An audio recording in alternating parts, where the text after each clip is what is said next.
Hello everybody, Gisele Grenier here from artplace.ca. For today's workshop for the Book of Backgrounds, we're only going to be working on one project today because they're starting to get more complicated. The last video I did ended up being almost 2 hours, which is a little long for a single technique video. So the more complicated video is now going to be split up into only one project per video. So for today's workshop, we're going to continue on with the collage technique, but I'm going to be introducing now what I call fancy papers, and they're decorative papers made with fiber. There's rice paper, fiber paper, this beautiful paper here. There's all these different types of papers. And what we're going to do is we're going to take any type of surface, whether you're, like if you're doing the Book of Backgrounds on Masonite and canvas, that's fine. You don't have to do it in a journal, but the whole process of the Bob and Doug project that I'm doing is a completed journal. So I'm taking one of the pages. Now the back side of the pages is, remember this one? Okay, so I'm just going to work on this, and I don't care if there's stuff showing through, it's even better. What I'm going to do is I'm going to do a paint scraping on the back. We're going to collage some tissue paper on the front, and then we're going to paint an abstract flower on here to act as the background. Okay, and the papers, now to show you, I've got some here that are just plain papers. Then there's some with little gold flecks. Now this is one, this is from a technique called suminagashi, and I will be doing that in an upcoming video where it's you paint on water. So, and this is all done on kanwashi paper, and this is the kanwashi paper, just plain. You can buy it in large sheets. It is a pricier paper, this Japanese paper. It is pricier, but it's very beautiful. So for practicing, I wouldn't work on something like this. I would work on a less expensive paper. And this is paper that's like fiber paper, very, very pretty.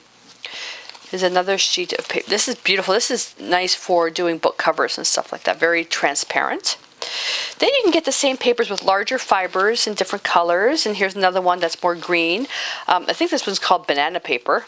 And then here's another one with just flecks. So I just have to choose what I want to do for the background, keeping in mind that the papers are transparent. Instead of choosing the paper now, I'm going to paint the background first, and when it's dry, I can lay the paper on top to see what color shows through.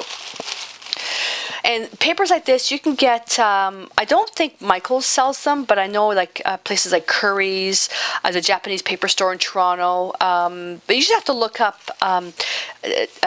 decorative papers, bookbinding papers, especially Japanese papers, stuff like that. Kanwashi papers, banana paper, fiber paper, any place like that. Okay, put that aside. So the first thing we're going to do is we're going to paint the background. Now, if you're working on unprimed canvas or unprimed Masonite, what you want to do is you want to apply, especially on Masonite, if it's just the raw Masonite, and which is not the shiny one, it needs to be the dull one. The shiny one is where there's an oil base on it, so don't use that one, use the flat colored Masonite.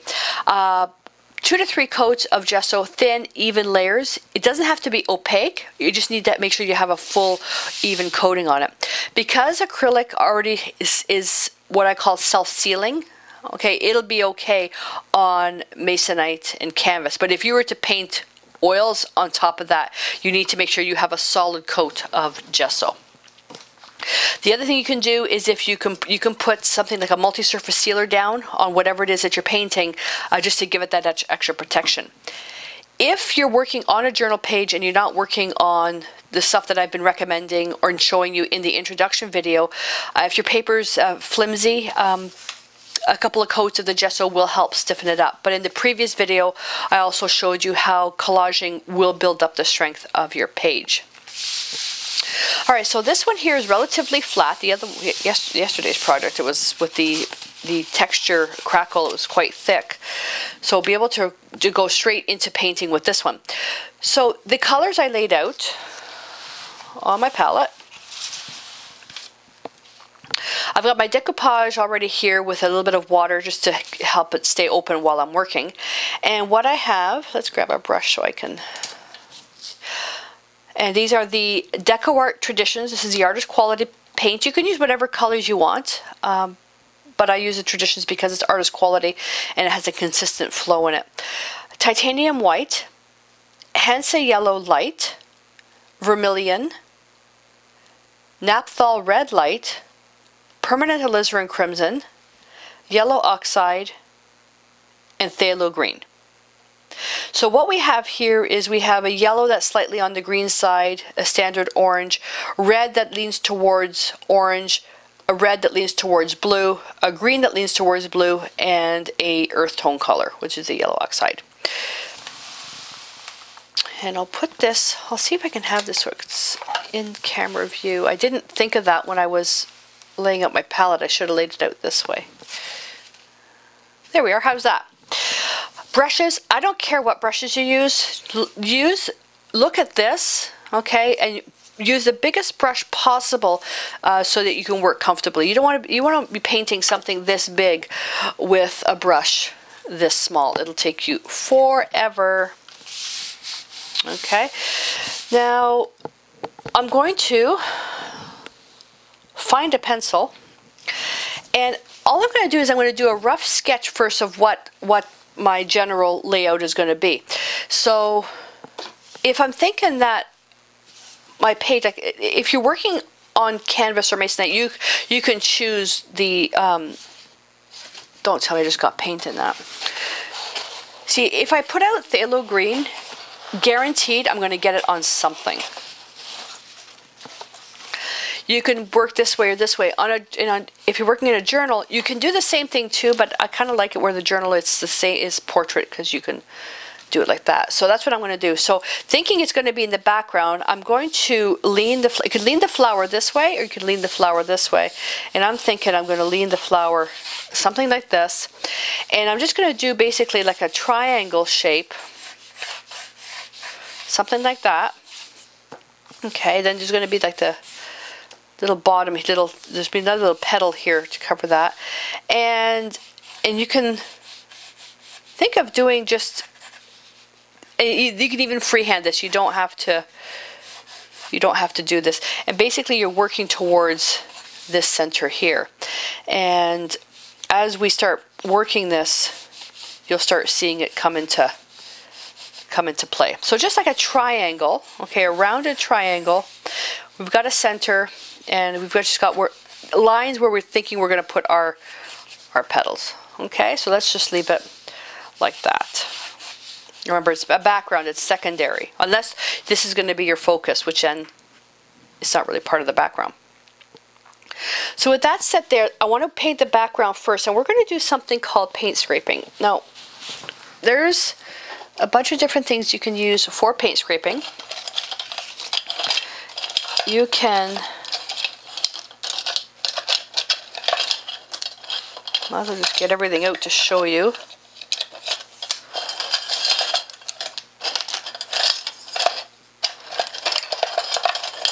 I should have had this ready for you ahead of time, sorry.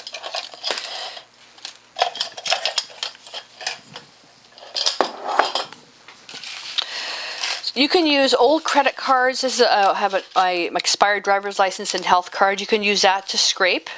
Okay. You can also... This is part of the DecoArt texture accessory kit. You've got, and they also have texture tools.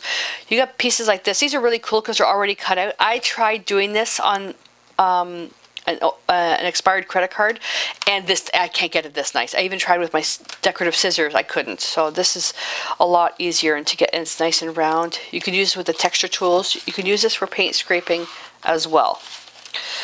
You can also use palette knives for paint scraping. I got an email 2 days ago asking why I don't use my metal palette knives anymore. It's simply for video purposes. Because of the glare, that's the only reason why. Okay, I've got... Okay, well, somewhere here I've also got a white palette knife. So it's strictly because of video. Like even this, I mean, the glare it is annoying. That's the only reason why. I prefer the metal palette knives, but there's no shine on these. No heavy glare. So you can use the scraping for that. You can use this as well. This doesn't have that much glare. Maybe I'll just use that. So I'm going to put the palette knives away. And just thinking of the area. I want to get good coverage. That's a nice size.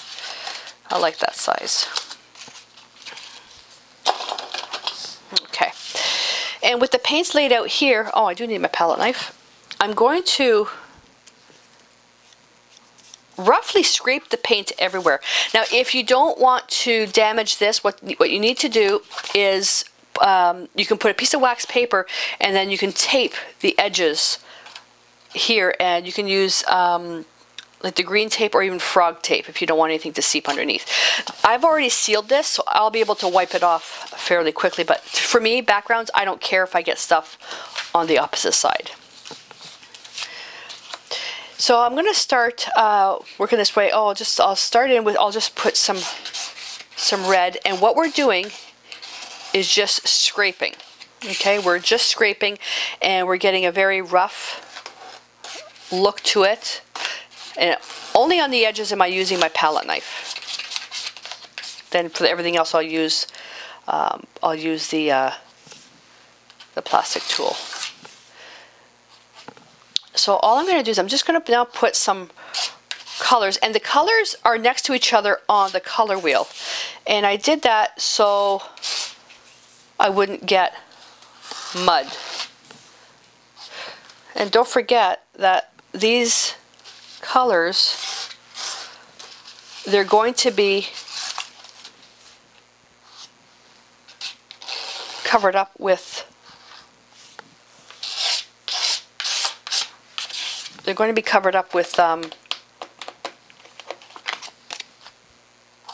the paper.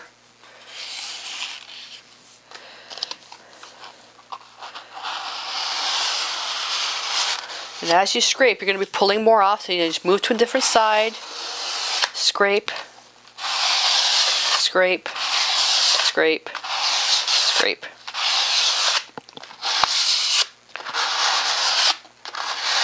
And as I scrape, and if I want to get rid of what's on there, all I'm going to do is I've been scraping this way, okay, straight up and down. I'll bend it, and that takes the paint off.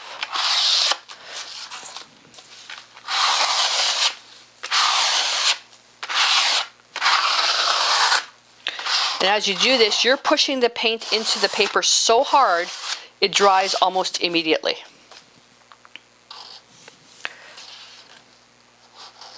Now the yellow is more transparent, so you're going to get a layer of color mixing. Okay, so see this here?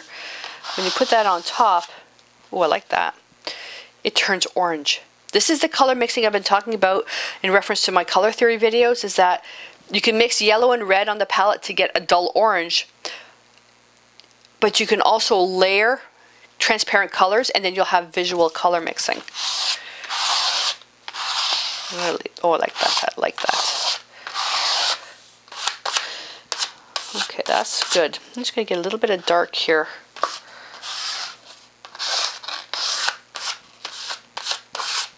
Like so. Okay, and then this leftover, we just clean it up with a paper towel. I may have to back the camera up a bit. I don't know if I'm getting too much in the way. And put that aside.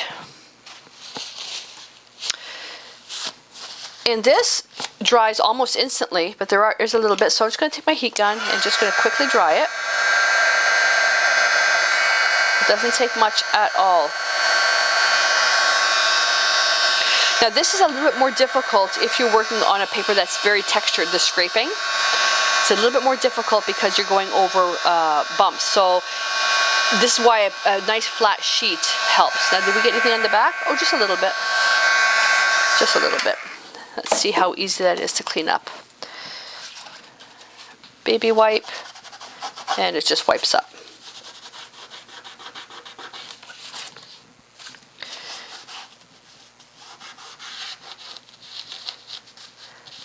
There we go. Now, so I don't basically put everything back onto it. I'm going to just wipe this down now.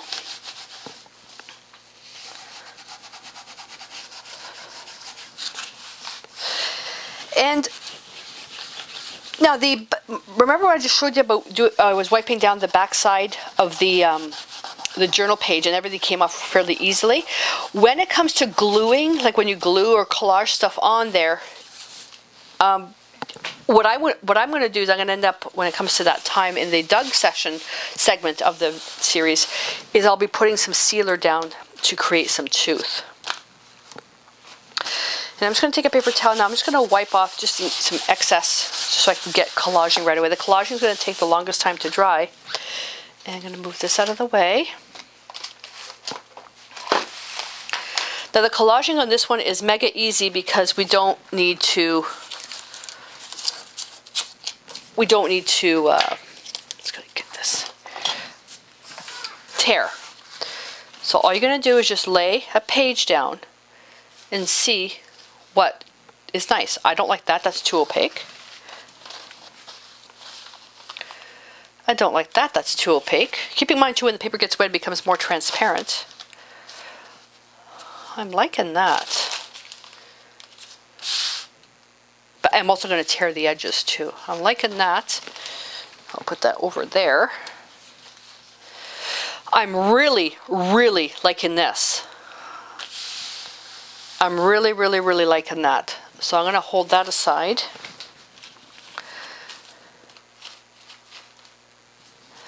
The fiber paper is nice too, but it's too much the same pattern. And it's also a little bit pricey to use for something like this. The rice paper is also quite nice for this. I have something else in mind for the rice paper. The Sumi Nagashi paper, no, I'm not going to use that for this because I want to save that for the demonstration. Then you have the blue. The blue is actually, this is the one with the gold flecks in it, which might be a nice touch. Let me just show you what will happen. When you wet the paper, it won't stay 100% transparent, but that's just to give you an idea of how transparent it's going to be. Okay, it won't stay like that forever though. I've got the blue. Okay, I lied. I'm going to use two papers. I'm going to use two papers for the collaging. Well, I didn't lie. I reserve the right to change my mind. I'm going to use this one here, and I'm going to use this. I'm going to overlay it. Decoupage the matte finish over the entire page. Now, I am going to want the decoupage to be tacky, and I'm going to put the paper down, and then I'm going to tear it.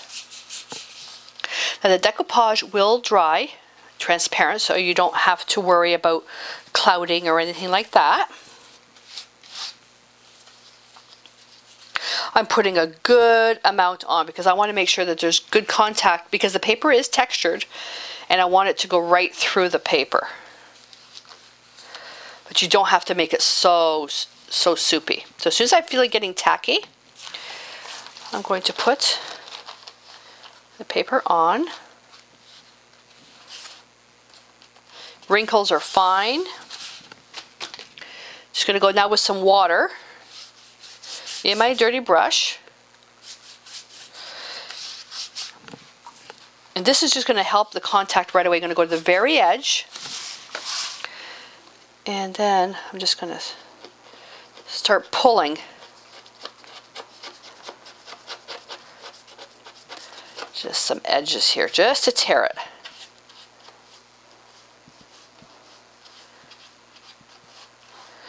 You don't have to tear it if you don't want to. I do.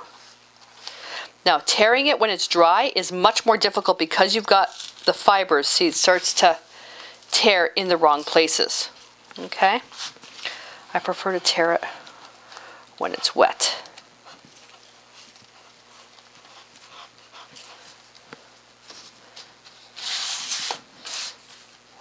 And take your time with this. You know, enjoy the process. We're not having a contest who finishes first, or it's not a race. Well, it is sort of for me because I only have a limited amount of time. I got sort of, I didn't get heck, but Joe kind of told me, keep your videos under an hour. and I lose track of time because we're trying to do everything in high definition now, and a 1 hour video in high def is almost 2 gigabytes. So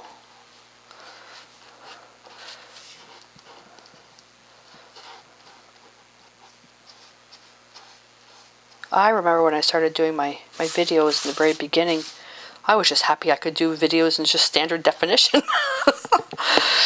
I remember when we were doing my live classes without video, it was just over a chat group. Man, that brings back memories. Holy smokes. Now it's 1080p and Dolby audio and all this. Oh, get rid of that. Okay. Now I'm just going to quickly wipe this down because I don't want this stuff to transfer to the other side.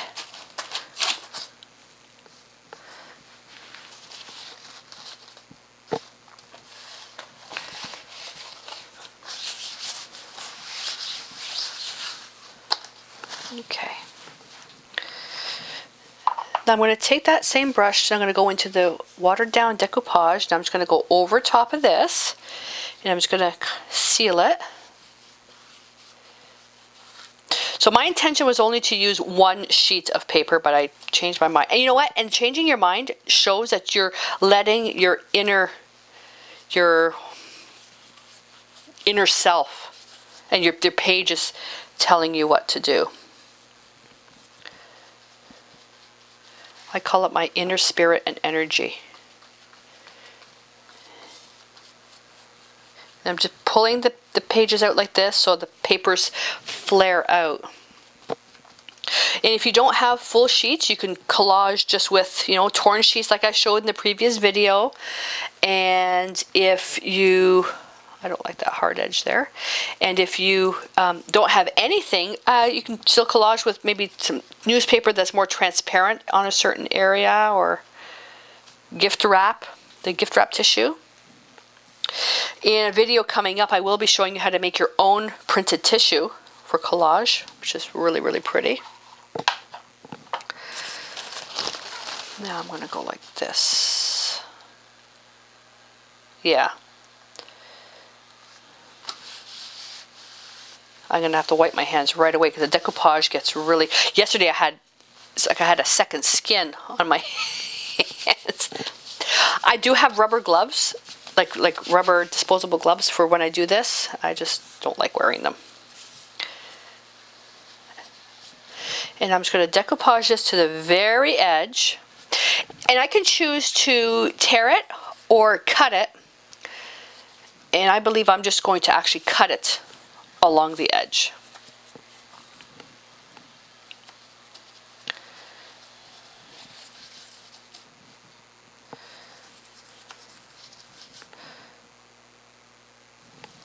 Nope. I don't like that. I don't like that. This paper is very hard to tear, so I was trying to avoid tearing it. I don't like hard edges.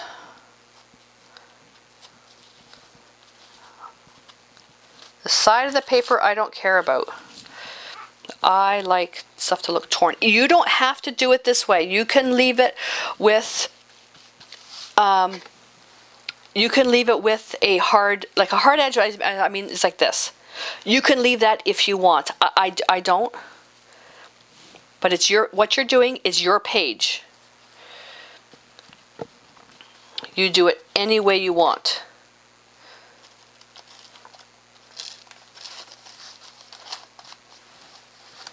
Wrinkles are fine. Wrinkles are actually pretty cool. Adds texture to your page. But this paper is very hard to tear because of the way the fibers are.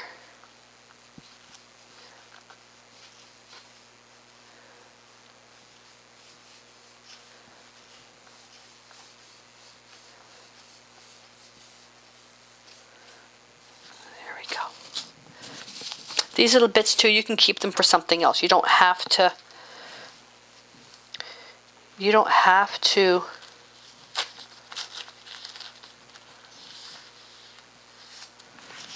throw them out. with the torn edges like this, I'm just going to make sure I get good amount of decoupage on the outside edge. I'm going to trim this part with scissors.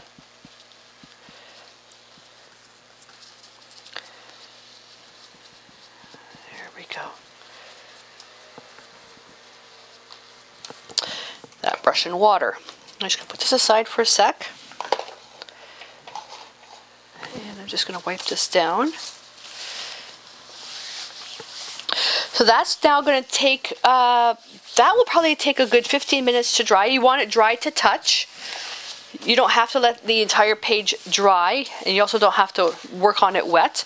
But because I'm limited on time here, I will just paint it when it's dry to touch. And I covered all that stuff in the previous video.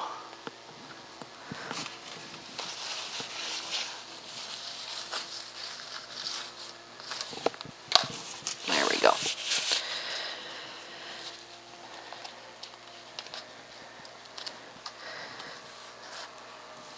Straightening that out. And you can get it started with the heat gun. What I'm going to do is I'm just going to let it sit for 15 minutes, and I'll come back, make myself a cup of tea, and then when it's dry you'll be able to see what it looks like, and then we'll start doing some painting. So I've got my page now dry to touch. It's not 100% dry, it's just dry to touch. Now when you're painting with acrylics, if you find that you've got a little bit of drag while you're painting, you can also wet the surface with, say, some extender, even just this little misting of water just to dampen. And it's very similar to wet on wet oil painting, and that's what I love to do. For the brushes, I'm going to be using my Majestic brushes because I don't have, other than my detail oil brushes, my Sabletech brushes, I don't have any filberts for acrylics other than my Majestic set. Now these I use for my professional portraiture paintings and stuff where I need detail. I don't typically use these for a lot of mixed media projects because sometimes I'm a little bit rough on the brushes, which means it's time for me to order some brushes in the soft grips for the filberts. I just get lazy sometimes. My drawing was covered up. Don't care because I'm going to be freehanding this whole thing anyways. So now if your drawing shows through and you end up painting outside those lines, leave it. Don't worry about it because it just adds more texture. As this dries, you can see it's beginning to be more and more transparent. So this once it's finished painting, I'm probably going to leave it for a full day before actually taking a picture of it for reference. So what I have is these are the Majestics, black handles. These are great too for painting outside because they're black and they reduce the glare. I've got something stuck in here.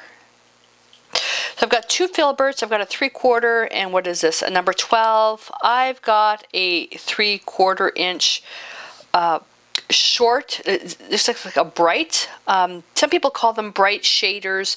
Flats are usually the longer bristles, and some people call those wash glaze. It depends. I just like calling it like a short square. Okay, like a bright short square. A super long liner. This is a number 2, and then a stubby little round brush, which is a 20. So our paint, oh, I better move so you can see my paint. We don't need this anymore. Movie where? I'm out of room. Okay. Now when I paint my flowers, especially whether it's like semi-abstract, I do tend to go fast. I'm going to try to consciously do everything slow so you can see. If your paint is really thick, really thick, you need to thin them down a little bit with whatever medium you're using. If you're using craft paint like the Americana, you could try adding a little bit of texture medium to thicken them up a little bit. You don't want to spend so much time adding 5 layers, okay, because it's semi-abstract. We do want the whole flower to appear very, very rough. The Traditions paints are great for this because they're consistent across the board. They're not too thick, not too thin. They're smack dab in the middle. You want to thin them down a little bit, you can add some extender and blending medium or some water. If you want to thicken them up a bit, there is a texture medium. So I'm going to use them as is. Because we're using synthetic brushes, you always wet them first. You never put them dry into the paint. And in thinking that I'm not sure yet what color this is going to be. If you wait 24 hours, then you'll see what the finished look will be. Then you can judge your colors on that. I could, if I wanted to, apply a whole layer of transparent red iron oxide to the whole thing, which would make this look so amazing. Not going to do that, because what I can do as well to really even challenge myself for it to be a surprise is paint my flower, then at the end put a layer of transparent red iron oxide over the whole piece. So that's another really neat glazing way of doing it. I'm going to start off with yellow oxide. I had a sneeze coming on, so I thought I'd better stop for a couple of minutes. Okay, let's go. I'm just going to mist these paints a little bit. Video lights are drying them out. And I'm looking at basically, you know what, hang on, let me just do something else just to make it easier for you to see what I'm doing.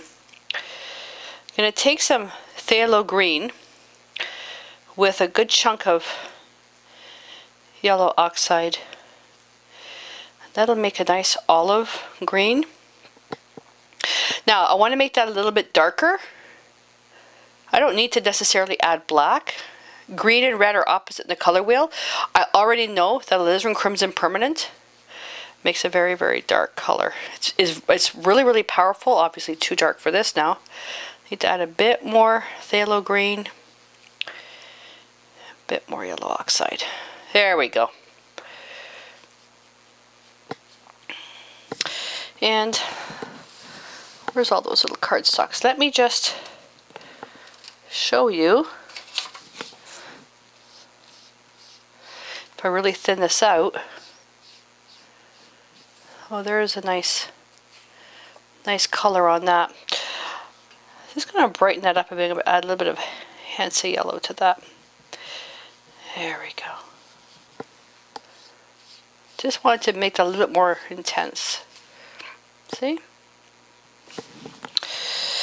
So all I'm going to do is, I'm thinking now where the center of the flower is going to be. So remembering that nice triangle. So if I'm going to think about the center being about there. And so I'm looking like that. And then the stem, I don't want to rinse out that brush yet. And then the stem,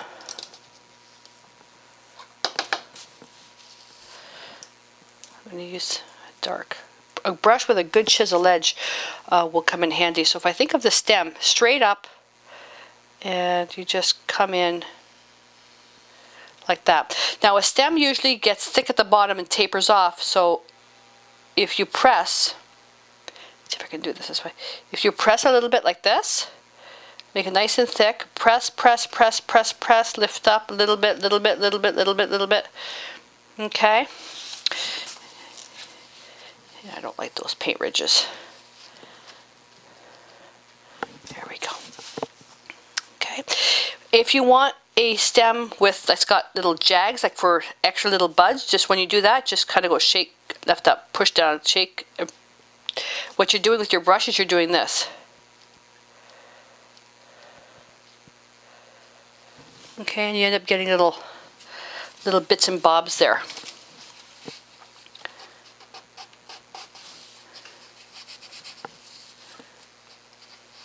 There we go. Just a little bit off there. There we are. So with the yellow oxide, this really should be dry, but you can come in now and you're going to go from outside in always towards the center. So if I pick an area and I'm just going to touch, push, pull, and lift. Okay, you're going to go right over the green. Doesn't matter about that. Don't worry about that. And I'm just going to do this, and all I'm going to do is just get the outside started. It is going to be transparent, and you want it to be transparent.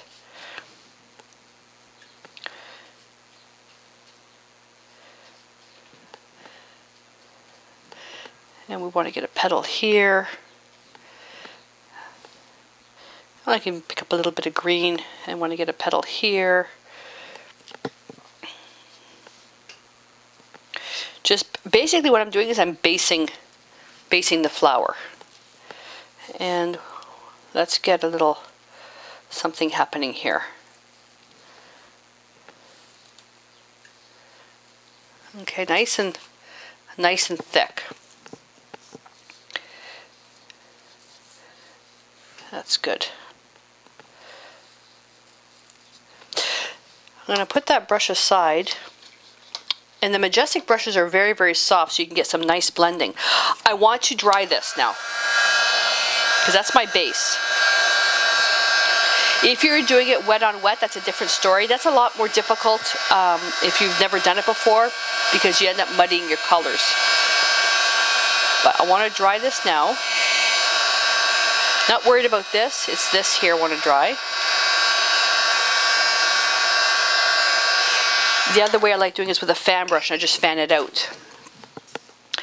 And I'm going to take now this square brush. I'm going to take some. If I didn't know any better, I'd swear that this was transparent yellow. It is. That's transparent yellow iron oxide.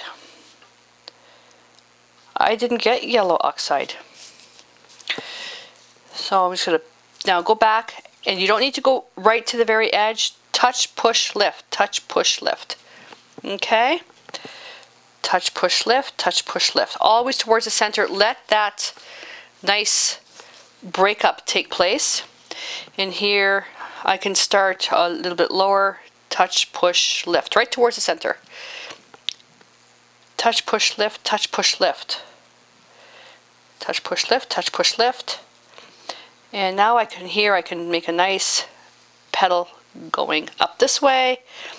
And I am going to paint this again because it's transparent yellow iron oxide. Then with the green, I can come in with the green now, okay, and come in and just go the opposite direction. Just to kind of feather something in. I'm not going to go over this because this is a petal that's kind of flipped up. Like so, and then just get something in there. And then as you start blending, you'll start seeing petals taking shape. I want to get a much darker center, and I can come in and do this. Okay, let me rinse that brush. This is where it's all the wet on wet now. Come in with a little bit of yellow, or hence a yellow light. Pick an edge, touch, push, lift. Touch, push, lift, touch, push, lift. And it's so transparent. It's just beautiful. Pick another one.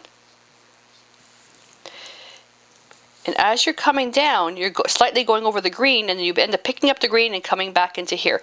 If it's a color in the middle that's not appropriate to mix together, then wipe your brush each time. Here, this petal's in the back. I'm going to leave that there. This petal's in front. I go touch, push, lift, touch, push, lift. I'm trying to angle this so you don't have any glare.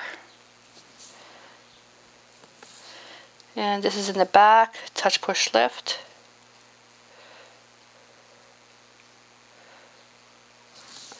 And then here, this is a petal that's going into the front, so I'm going to start the touch, push, lift from here. This is a petal that's flipped over. And then you can, then I can come in back here and I can just feather that out again.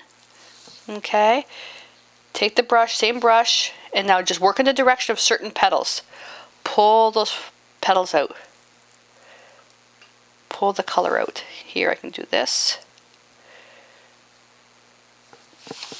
And here I can do this. It's much easier if you do it all wet on wet.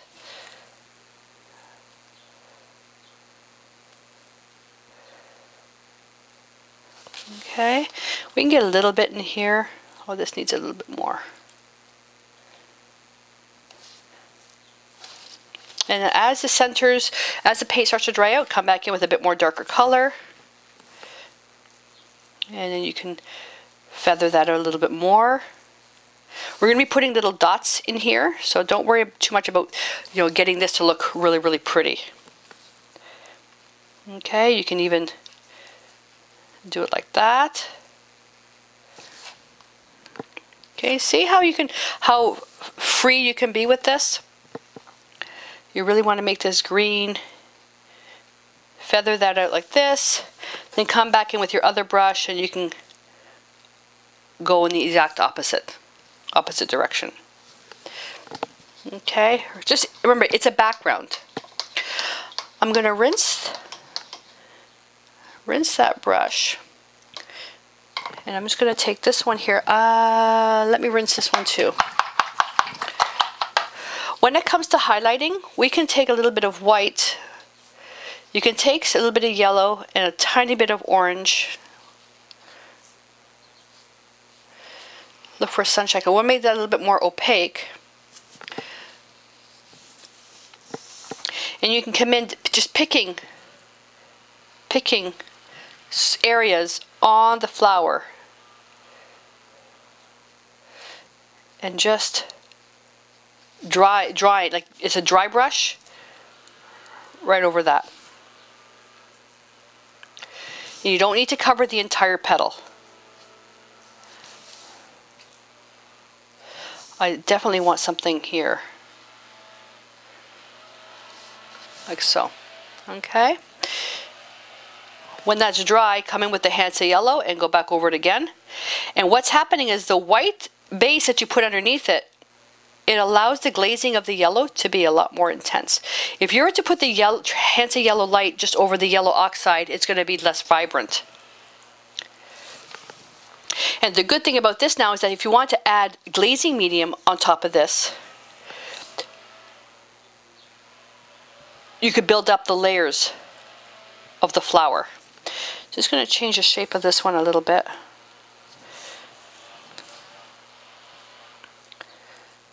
And a little bit of yellow.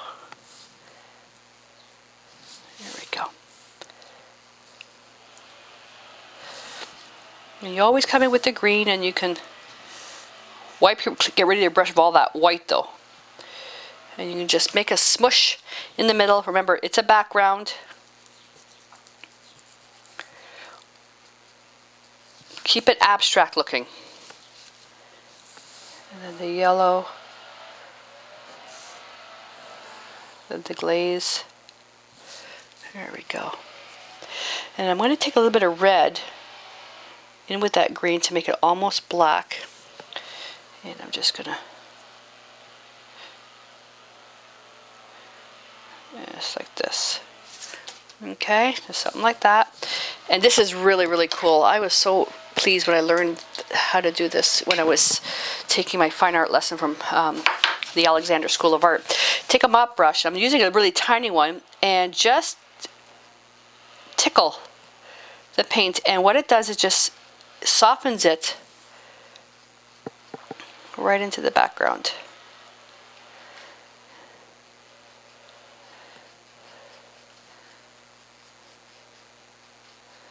I learned this years ago. Years ago. Just makes everything nice and soft. I could take some of that color and I could just tickle the top of other places just to pick up a little bit of extra paint. Okay. And then take a little itty bitty brush, and I'm just going to dot, dot, dot. You can use a toothpick for this if you want. Okay, see that line there? You don't want that. Actually, I shouldn't say that. It's fine. It's fine if you want that. Then the Hansa yellow light.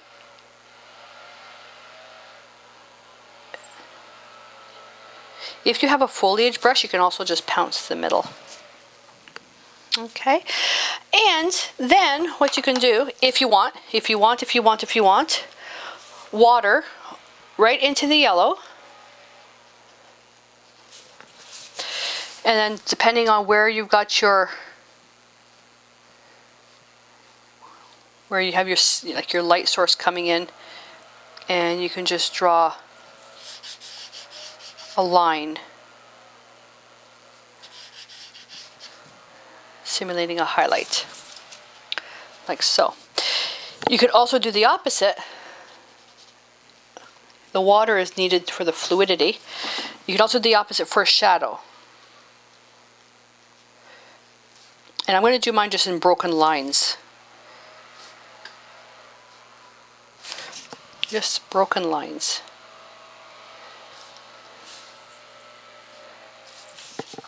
You can also come in and take that dark color. Once the little stamen heads are dry, you can just come in and draw little lines, and that'll show like little stamens coming up. And then we're gonna let that dry. I wonder if I can just hit it with my heat gun just very, very quickly. Let me just dry this, and then we'll finish accenting it. Okay. If you're into doing a scrolling, like I love the vintage, the scrolling that comes in, you can do that with this brush as well. And I'll show that because we're also going to be doing a glaze. Preferably a dark color. Now what you're going to have is because you've got red showing through, this is going to pop against the green. So with a very, very watered down liner, you come in, start from the base, and what you're going to do is you're going to do this. I'm going to do this on here first. You're going to come in and round, and you're going to do something like that. Then you can come in from the base again, and you can go round. You can also come in, whoopsie, and just do, just do 1 or 2 scrolls, like so. You can come in and you can press really hard to do a scroll. Okay, there's one lady, well, not one lady, my favorite artist, and she's just, I've never had the privilege of taking an actual class with her. I have bought her books and I've filmed one of her classes. I was giving her a hand. It was actually, I think, the last class she ever taught at Coast to Coast, Maureen McNaughton. Her scroll work is just out of this world. I absolutely love her scroll work, and she's wonderful. She doesn't live too far from here, but this is absolutely beautiful. So depending on the brush, like I like using a liner for this, but vary the size of the brush. So I can come in, I'm going to press, and you can make these little scrolls. They will be very, very light.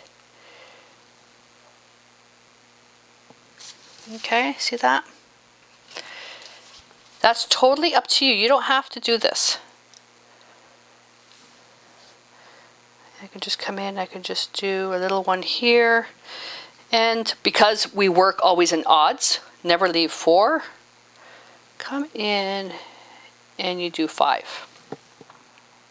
Totally up to you. You don't have to do that.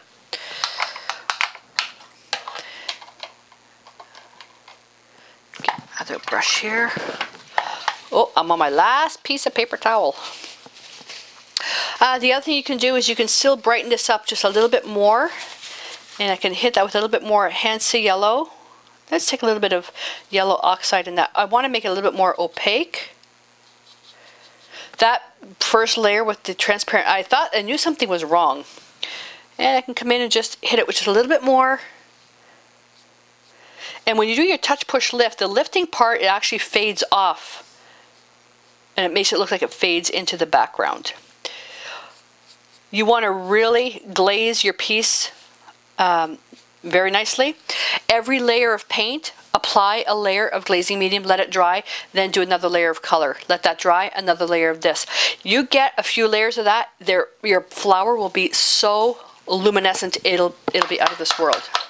Absolutely beautiful. If you want to really texturize and make your flower look very, very layered, very textured, at this point you can also put on a little bit of texture medium, stuff like that. You can also take your brush, load up your color, wipe off a little bit off a paper towel, and hold your brush, let me just dry that, Hold your brush flat against the piece and then just drag. And the paint is only going to catch on the parts of the painting where there's actually ridges. So you can see from the glare where the paintbrush actually touched the surface.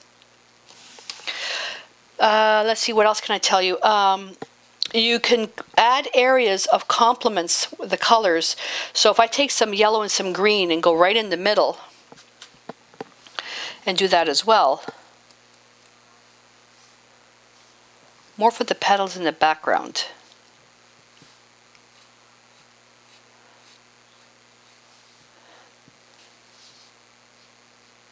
Oh, that shows right there. See? So you can do that as well.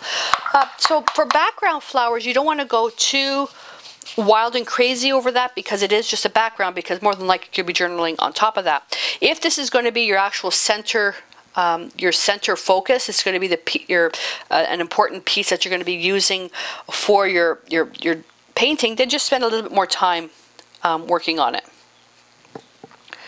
Just spend more time on it.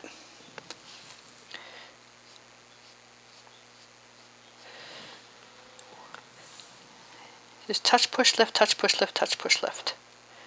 And keep the edges of the flowers broken. What I mean, edges like this. Like go off the edges and go side by side, and never start on the same section that you just did. Always start in a different area. So start here, then move down a bit. It just gives your flowers a broken edge, which is appealing. I need to make this part here just a little bit darker because this is a background petal, but I can take a little bit of that yellow and just hit the top edge. There we go. So that's it to creating a background flower. Just keep it really, really loose and carefree. That's about the best advice I can give you. Just keep it loose. And so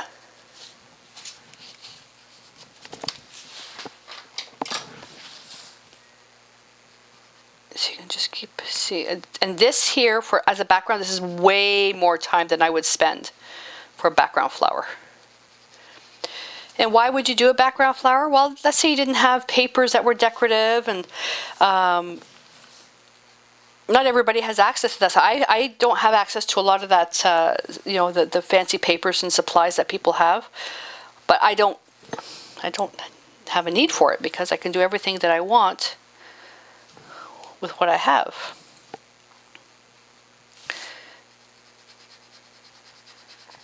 And I'm just going to dry brush a little bit there. I showed you that in the beginning.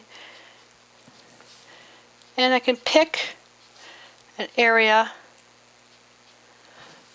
you know, that where I laid the brush flat down, just with that mix that's up here, and just lay it down just to add the final accent highlight. Of course, the paint is now dry. Let's see if I can grab something in here. Your brush has to be really, really dry though.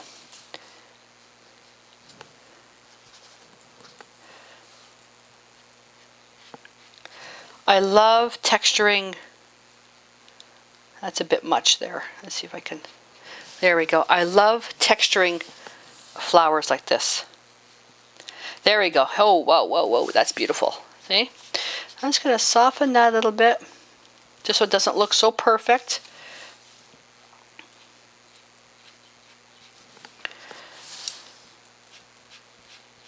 There, that's beautiful. See?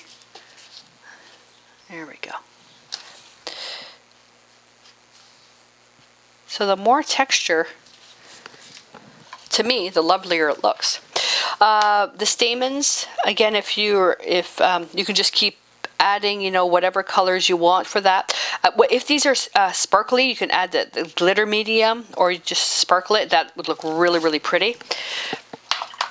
And I was just thinking what would be really neat, if this was dry, I could apply a little bit of the metallic luster to the edges. That would be really, really cool too.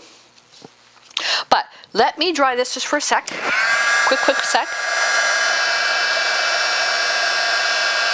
Because now what I want to do is I want to do a stain on this with transparent red iron oxide. And I want to make it look like a tea spill.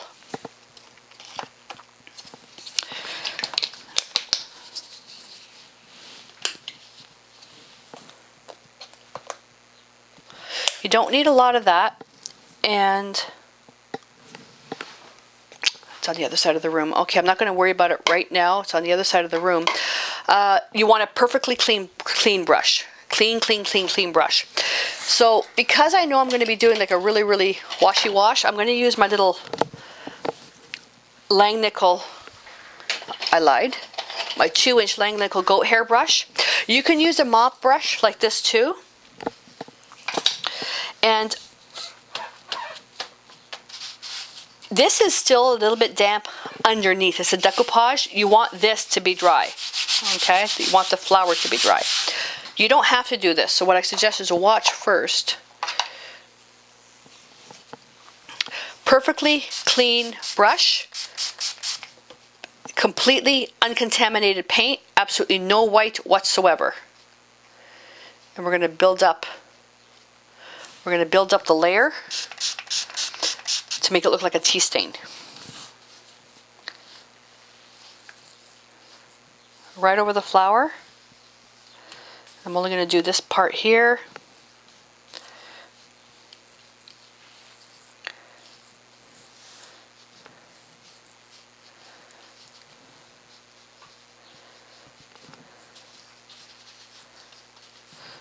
Putting quite a bit of paint right in here.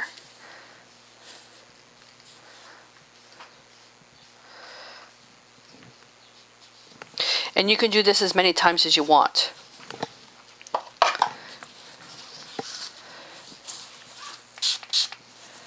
And I'm just going to drip that.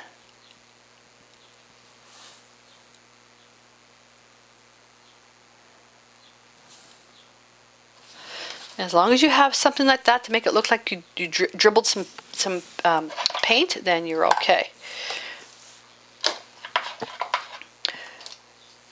And what I'm going to do is I'm going to dry that. I don't want to lose that, so I'll be using more of the heat gun up high. But see the differences now in the color versus it being like that? I'm going to see if I can push that little dribble out a little bit more. There we go. Let's get that right out there. So I'm going to dry this, and then we'll apply another layer. Okay, this still isn't quite dry yet, but that's okay. Now I'm going to take, for this layer, I want this to be much more intense. I'm just going to scrape some paint right in here. You can use the card method that I showed you in the very beginning, like when you're scraping with a card. I might as well use it all, including the water that's in there.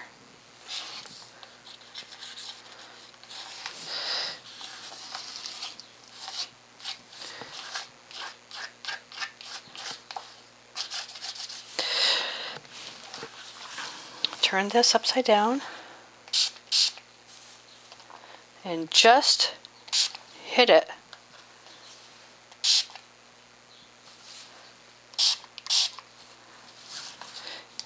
till you get the type of look that you want. I want it to go right over the flower, but I wanted a couple of striations. If I had a straw, I could actually blow it with a straw.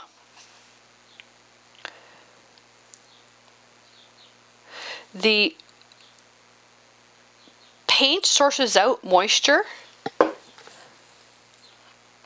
Let's get it going. What I don't want to lose, I want the puddles to be at the very end because that's where the paint will be the strongest. There you go. Isn't that beautiful? Now for this, I am going to dry this, and there's thicker paint right here. I'm going to leave that. It's up to you if you actually want to get, like, tone all this vibrancy down. I don't want to tone it down. I want it to look like, to have the very high contrast of the bright graffiti style background and then the spill on top of that.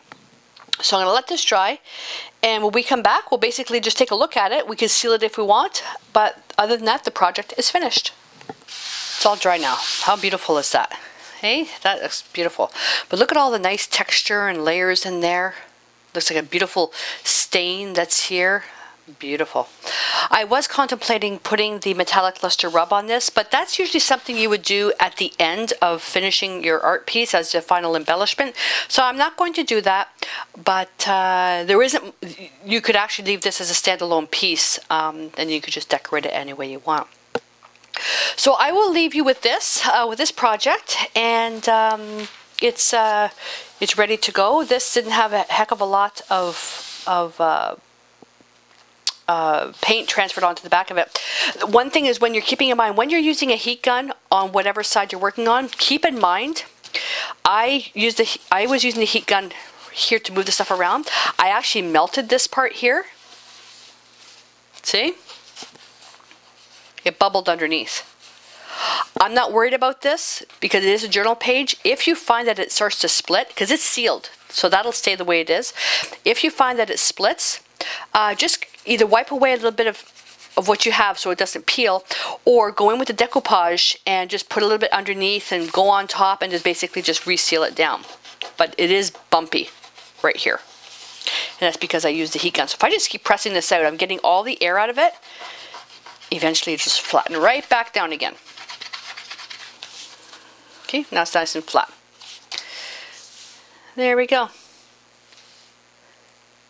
So there's another background ready for our Book of Background segment, which we will eventually decorate in the Dug portion of the workshop.